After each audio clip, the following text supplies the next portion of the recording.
napapansin sa iyong mga kapaligiran.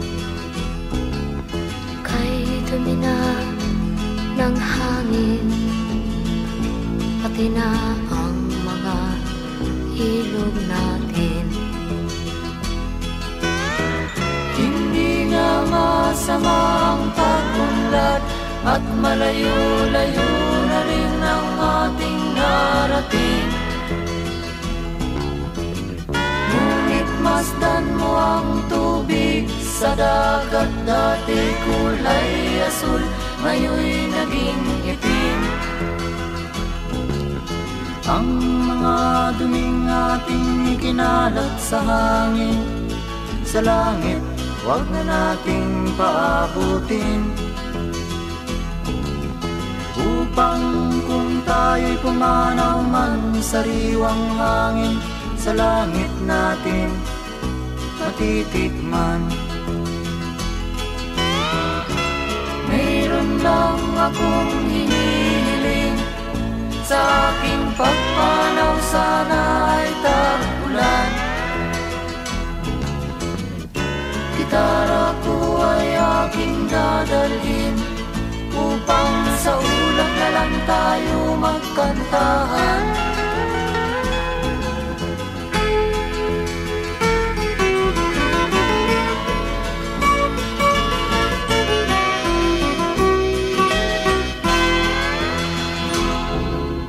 Ang mga batang ngayon lang isinilang, may hangin pa kayang matitikman?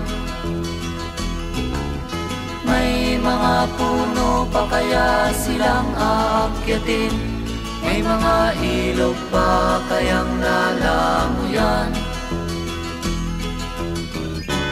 Bakit di natin pag-isipan ang nangyayari sa ating kapaligiran? Hindi nga masama ang pag-unlad kung hindi nakakasira ng kalikasan. Darating ang panahon, mga ibong dala ay wala nang madadapuan. Masdan mo ang mga punong dati ay kay tatag, ngayon'y namamatay dahil sa ating kalokohan.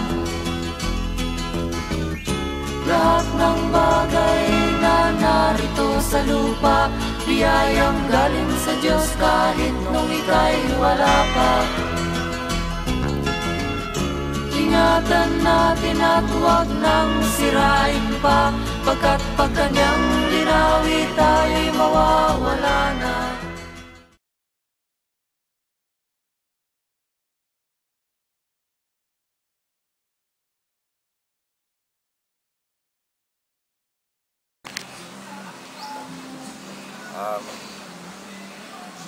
Yung mga kababayan ko, yung may mga club dyan, ito, kagaya nito, humingi kami ng konting tulong. Sana matulungan nyo rin kami dito na ma-save itong aming lugar dito habang may pag-asa pa. Sana matulungan nyo yung lugar namin. Tatanawin namin malaking utang na loob sa lahat ng mga organized club na gustong tumulong dito. Lahat po kayo, mula sa inyong kabutihang loob. Tapos puso po namin tatanggapin kung ano mang tulong may bibigay dito sa lugar namin. Marami pong salamat.